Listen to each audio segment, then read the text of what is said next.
obviously a team that loves defense and they need more offense. But we got two local kids. I don't think Reddick's going to be there, but You definitely take a look at the time, you see what you have. Draft because the kid's a hometown kid. That'll just kill your team. But if he's that guy, why not? Because I know one thing, you get a defensive coordinator who knows how to maximize the best out of what he has, and he'll put him in the right spots. I think they did it right when they took that Westbrook kid out of Villanova. I'd say that worked out pretty darn well. But I will guarantee you, they will tell you, our grade on Westbrook made him our pick. But when you just pick hometown, ooh, Tony, you know how that is too. It's kind of like recruiting hometown kids in college. If you get a kid as a hometown kid and he doesn't play, you probably really messed up things. Sometimes it's better to let him go. But in this case, he'd be someone they'll evaluate. I feel better and have fun, man. Hey, thanks a lot. I appreciate it. Thanks, sir. Thank you. Hey, Charles, nice to meet you. Oh, no problem. Good to see you. How much do you expect a guy like Gary Conley with reports, there's nothing confirmed, how much do you see that impacting his draft stock? How far do you think he will fall? And for teams like the Saints and the Eagles who really have need corners, how much does that kind of send their front office on the scramble? I just think that the Lyle Collins issue a couple years ago was our blueprint. He didn't get picked at all because you couldn't determine at that time whether he was going to be available to play for you or not.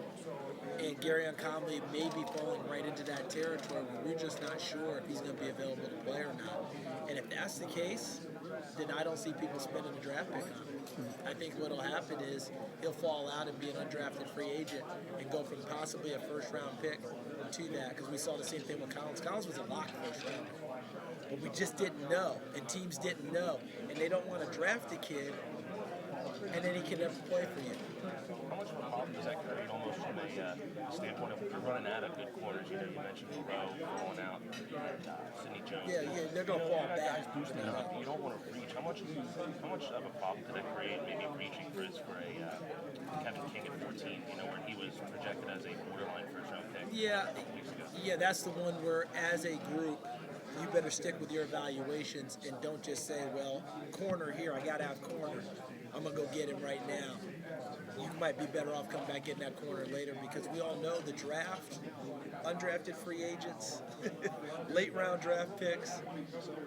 I know we joke about the Pro Bowl now because a lot of guys don't play, but look at the initial Pro Bowl rosters and you will see undrafted, 7th round, 5th round, all those things. Wasn't top rated, wasn't this, wasn't that. So there is talent to be had everywhere.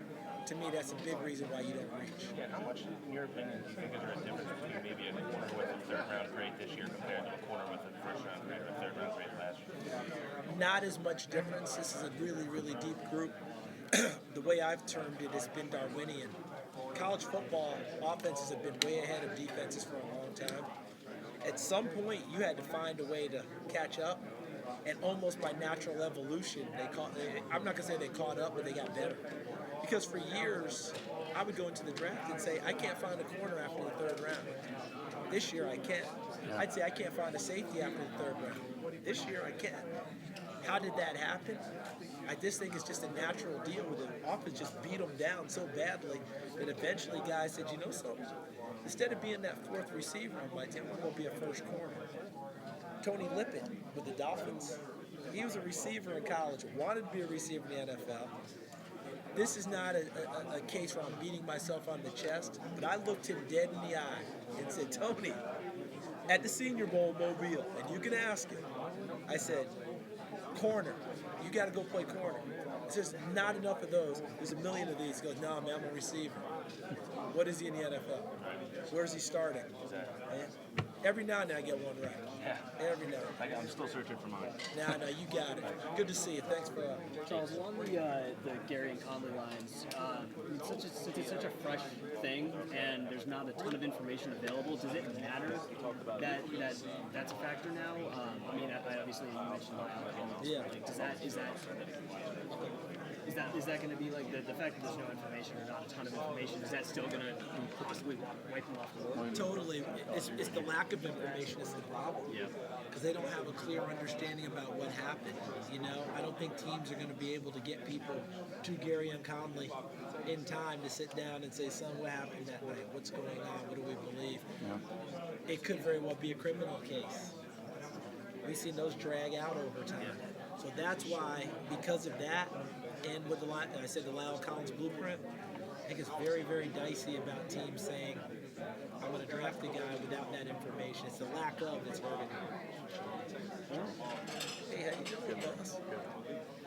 I wanted to ask you about the Patriots. Do you think that there are reports that are saying Jimmy Garoppolo is staying put? Do you think that it would be beneficial for them to trade him? I wouldn't trade him. I'd hold on to him. Look, as great as Tom is, he's 40. He's about to be 40. They hope that he'll break every chain and every record, and that he'll do it when he's 50.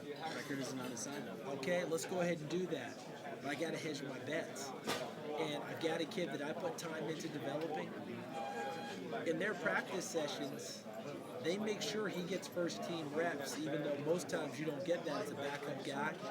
But they get him in a different way. What they do is they'll take a carve out time where he'll run the game plan for that week like he's the starter. So they don't take time away from Tom. They've been doing that for X number of years now. They're not. I just don't see them saying, okay, now's the time. Now, if someone Vito Corleone's them, makes them an offer they can't refuse, then you kind of have to. Yeah. But I think they're going to go out of their way to not go in that direction. Look at Cincinnati. So you think he's there? Cincinnati's not getting rid of A.J. McCarron. Right? Didn't they say a 1? You want it, it's a 1. They went daunting right out of the gate. Garoppolo is that valuable as far as I'm concerned because that's a team that has Super Bowl designs every year. If Tom goes down, they still have Super Bowl designs. Sure, exactly. No pick for the Vikings in the first round. So Darn it, why are we here then? right. Well, on Friday morning when we're sitting there gnashing our teeth, who are some names that we're going to be able to chew on and consider? Well, give me some positions you will. Offensive line, running back, and anything that Mike Zimmer can use to get even better. Oh, boy, that's beautiful. I love that one. I think I'm going to follow the Reuben Foster story pretty closely and see what happens. It's not like you don't have a guy who patrols the middle pretty well already.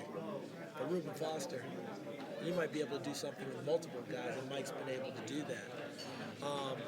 It's funny because I actually watched some tape of Kendall Beckwith from LSU, another inside linebacker who can move and run and the whole thing. I think that when you talk about running backs, there's a plethora of them, isn't there? The Kamara kid from Tennessee can run routes. He's probably the second best route running back in the draft after McCaffrey. And you can do a lot of things with him in your offense. And with your dart thrower of a quarterback, that works out pretty well. Offensive line is going to be very interesting because every year we say, well, there's not enough of this, not enough of that at some position. This year's offensive line. But how come every year I look in the league and Corey Linsley's a 7th round pick and he started center for Green Bay, right? I mean, just go right on down the line and guys find their way. So development, growth, experience, yeah, there's always plenty of guys sitting around.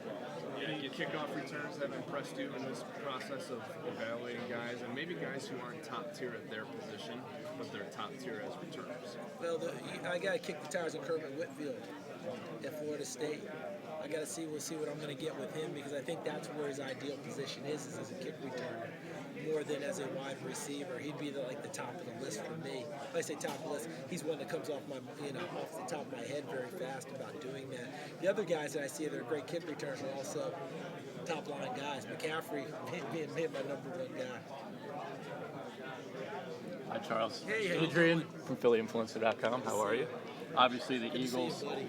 Obviously, the Eagles. They need multiple cornerbacks in this draft. Who are the guys that you like most in the middle rounds that they can go and snag?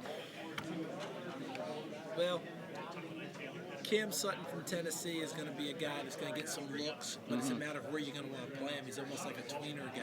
Yeah. You know? Can you get Buda Baker after the first round and make him a nickel slot? Guy who can patrol the middle of the field and play really well. Might be a little high, might go faster than what you're looking for. Desmond King, I love out of Iowa. I think he's more of a safety. Yep. Play him as a nickel, but he's more of a safety. Reminds me a little bit. You remember Macho Harris? Oh yeah. Oh yeah. Reminds me a little bit of that. I think he's more talented. Remember, Macho was a press corner in college. Yeah. Couldn't run He's starting free safety as a rookie for the Eagles. I remember that. I think that Desmond King's a starter like right out of the gate. Yeah. He just like boom, plug him in and go. Marlon Humphrey's going to be interesting to see where he goes because he has first-round talent. Yeah. Some people think he'll go in the second because of ball skills. That's what I keep hearing too. But at the same time, he can play. Yeah. He can flat out play, and he'll come up and tackle you. That won't be a problem at all. And don't forget, you're going to get some guys that may slide back towards you Yeah. that were first-rounders, Like Sidney including that Jones, big for kid up example. in Seattle. Yeah. That could be interesting because now the report is he'll be ready to go by September, which ups the ante a little bit. Maybe even keeps him in the first. Or Yeah, he may not be there in the He may second not round. be there, but maybe he slides back towards you a little bit. Yep. I love Akilla Witherspoon out of Colorado. I think he's a very good player that would be a very nice pickup in the middle. Yeah. And when I'm talking middle, I'm saying second, third, fourth. It's interesting. A lot of these college teams. There's a lot of these duos. Colorado, you talked about Woozy, Weatherspoon, obviously Yeah, Ohio it's State. interesting, isn't it? Yeah. Does that kind of change the evaluation because there's so much talent, or you're still kind of looking at them No, individually? I think you still have to try and grade them as they are. Yeah. But it's hard to do because you're saying is one pushing plays to the other one side. Yep. But if so, is that guy making plays? That's the key because you often have that one good one, right? We avoid the heck out. I'm gonna avoid you because you blocked me down. I'm gonna go over here and make hay on you. But if all of a sudden you're making plays, okay, I got two good ones now. All right, so what's happening here? So you still have to evaluate them now. Thanks, Charles. Sure, certainly. So, thank you on that. Look, we're talking about Son right now. It seems like people are very concerned about him just being a workout warrior, not kind of working to the offense. What is it about his tape that shows